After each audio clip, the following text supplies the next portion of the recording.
From MTN News, this is Montana This Morning. Good Thursday morning at 6 o'clock. Welcome to Montana This Morning. I'm Victoria Hill. Thank you so much for starting your day with us. And we thank Ed for being here one more day, filling in for Miller. We're going to have the latest coming up on the school mask mandate for Billings Public Schools and how that's kind of up in the air when school returns next month. But for now, let's talk about some weather, Ed. Yeah, because we might be replacing those face masks with face masks to protect the kids from the cold. Exactly. The stocking caps are going to start to go on. Yeah. Let's take a look and see what's going on. As this morning, it's a very mild 40 degrees of southwest wind at 15 miles per hour. We've got another very warm day across the eastern plains. There's still some cold air trapped in for you around Miles City, where you just didn't get as much of a chance to warm up. But Sheridan, Wyoming's already sitting at 52 degrees at this early morning hour. Expect a little sag in the temperatures and warm back up into the 50s. And showers if you're headed towards western Montana. Some slick conditions there. Some of the stronger winds still in the mountain foothills, Livingston, Nye areas, pushing out, making it breezy around the Billings area this morning. So with temperatures on the rise, we'll likely make at least the upper 40s, but we're going to take a shot at the low 50s by later in the day. More of the forecast coming up. Victoria. Classrooms are empty for the holiday break, but schools are still topping our news this morning. First, an apparent child abduction attempt near Orchard Elementary School has Billings parents on edge. A fifth grade girl told her mom a man with a mustache in a white van tried to grab her while she stopped to tie her shoe. She claims the man said, "You're coming with me," but she kicked him and was able to run away. Police are vetting the girl's story and say they're taking the claim seriously. School District 2 notified parents about the alleged incident with a recorded message on Wednesday afternoon. Meanwhile, the school district's mask mandate is likely ending soon. Superintendent Greg Upham says optional masking will go into effect on the first day of the second semester, January 18th. But a court case could end that mandate even sooner. There's a legal challenge asking a judge to declare facial coverings improper use with school-aged children. If the judge grants that request, the district will implement the optional mask policy on January 3rd. The district will offer remote learning options for the second semester. In Laurel, many parents are scrambling to find ways to get their children to school next semester after some of them were told they live too close to take the bus. MTN's Alina Howder explains why the district is cutting bus routes. A bus driver shortage is affecting all of Montana, but in the Laurel Public School District, it's becoming a crisis. We're down to 5 drivers. So 5 drivers to run 12 routes, plus the special ed, plus the 2 Yellowstone Academy. We just can't do it. Because of the lack of drivers, the district has had to combine bus routes. Districts are required to pick up kids who live 3 or more miles away from schools. That won't change, but starting January 4th, kids who live less than 3 miles away will have to find a new way to get to and from school. It's really frustrating. Andrea Albers is a working mom with 3 kids that ride the bus. By the time I got to go to work, my kids don't have a way to get to school. Her husband is a pilot, often out of town for work, so getting the kids to and from school is her responsibility. My family lives in Billings, so in order for help from them, I have to bring them in from Billings to take my kids to school. So that's kind of a pain in the butt. Parents like Mindy Bosch are also frustrated with the timing of the announcement. Absolute panic because I don't know how I'm trying to work schedules out. Mindy and her husband both work long hours at the refinery. They will not be sending their kids to school on days they have to work if there's not a safe option to get them there. We have a little girl that lives just down from us and hers was canceled. Her bus route was canceled as well. She lives on Highway 10, so she'll have to walk the entire way to school on Highway 10. But the district's hands are tied. This is not anything we wanted to do. We're simply forced to do it because we can't transport. There's not enough room on the buses. They're looking at solutions, offering stipends to bus drivers to alleviate the shortage. We've looked at purchasing 10-passenger vans so that we can use those on some of these routes. But parents are now in limbo, wondering what they'll do when the spring semester begins. These are not safe solutions. They're not safe solutions. And while some of the people around here do have the ability to have other people pick up their kids, there's a lot of families that don't have that. In Laurel, Alina Howder, MTN News.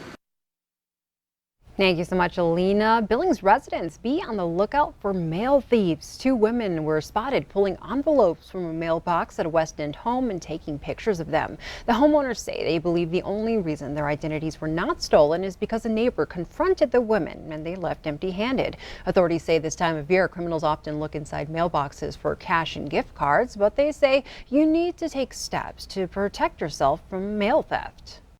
We don't want people to put mail in their mailbox overnight with the red flag up, waiting for the carrier to pick it up in the morning, because, we want to take the opportunity out of the crime. So we ask people, if you're going to take your raw mail to be mailed, take it to the post office or take it to a blue collection bin somewhere in town. Don't leave it in your mailbox overnight, because that's just not a safe practice.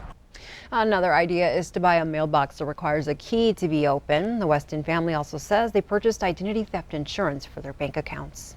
A Yellowstone County district judge will weigh in on one of the most controversial laws from the past legislative session. A hearing was held yesterday challenging Senate Bill 280, which puts restrictions on when Montanans can change gender designation on a birth certificate. Some feel it targets transgender people. The law requires proof of surgery to swap gender on a birth certificate, which the state ACLU claims is unconstitutional. The Attorney General's office maintains the law is legal. The judge asked for more filings from both sides and will rule at a later date. There is still no verdict in the trial of the former Minnesota police officer who shot and killed Dante Wright after reaching for her gun instead of her taser. The jury in the trial of Kim Potter pushed through a 3rd day of deliberations after indicating last night it could be deadlocked. Potter is charged with 2 counts of manslaughter. The jury has asked the judge what they should do if they are unable to agree on a verdict. If there is a mistrial, Potter could be tried again. In other news, the U.S. Supreme Court will hold a rare special session next month for 2 cases about COVID-19. One challenges the Biden administration's vaccine mandate for large employers. The other focuses on a mandate for healthcare workers. Both mandates impact an estimated 100 million workers. The special session will take place on January 7th. And could these vaccine mandates affect the supply chain? It's a question one of Montana's senators wants an answer to. As MTN's Jonathan Ambarian reports, he met with a group of Montanans who know a thing or two about delivering goods. Montana trucking companies say they're worried that vaccine mandates from the federal government could disrupt their workforce and compound supply chain issues. On Wednesday, they shared those concerns with Senator Steve Daines during a meeting in Helena. It's these folks on the ground in Montana that are going to be dealing with the consequences of these mandates coming from President Biden. Those in attendance were particularly opposed to 3 separate restrictions. One requiring COVID vaccinations for truckers who cross the U.S.-Canada border, one requiring businesses with 100 or more employees to have their workers vaccinated or test them regularly, and one mandating vaccines for employees at businesses with federal contracts. Business owners said it's already become difficult to recruit and retain good drivers, and they believe these mandates will be another obstacle. By mandating it, telling someone they have to do it when they're not even around a lot of people, they might go find another job. Dwayne Williams of the Motor Carriers of Montana said they've estimated up to 25 to 40% of unvaccinated truck drivers may leave their jobs rather than comply with the mandates. Several business owners said the majority of their drivers have gotten the vaccine, but requiring the shot has only made them more reluctant to get it. The bottom line is results. So if you want to get results on something like a vaccine, don't mandate it. Allow it to be a personal choice. Daines says he's gotten vaccinated himself and he's supportive of people getting the shot, but he said the economic impacts of the mandates would be too damaging. These mandates are going to result in people losing their jobs in Montana, and some businesses even shuttering their doors. That's going to cause more pressure on inflation and further disruption of the supply chain. Daines says at this point he expects the fate of most of these mandates will be decided in the courts. In Helena, Jonathan Ambarian, MTN News. A new COVID-19 fighting pill from Pfizer just got the green light from the FDA. The pill is supposed to keep infected people out of the hospital and potentially prevent deaths. The White House says Pfizer will have 265,000 treatments available next month and 10 million by the summer. The FDA is also expected to approve Merck's antiviral pill this week. Well, we told you it might be coming yesterday, and now it is official. The Biden administration is extending its pause on student loan payments. 40 million borrowers don't have to worry about their federal loans until May 1st. Some Democrats want the president to go further and forgive $10,000 or more in student loan debt. President Biden made that promise on the campaign trail, but it does not appear he plans to do that anytime soon.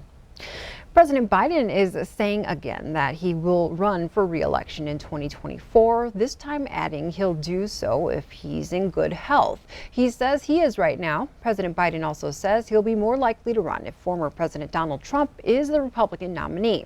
Mr. Biden is already the oldest person in U.S. history to be inaugurated as president. He will be 81 years old on presidential election day. And this is pretty neat. A time capsule more than a century old has been found inside a controversial statue in the South. CBS's Courtney Healy has more on what was found inside after crews spent several hours prying it open.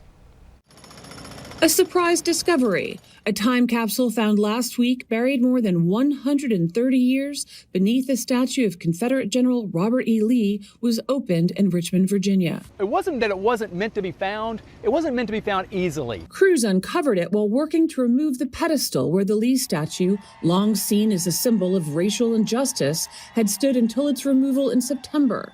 It was taken down following protests over racism and police brutality.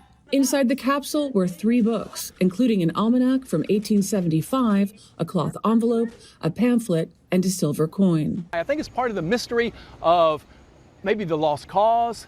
What were they thinking back then? Records from the Library of Virginia indicated around 60 items would be found inside, and a newspaper article from that time period suggested the capsule contained Civil War artifacts and a picture of Lincoln lying in his coffin.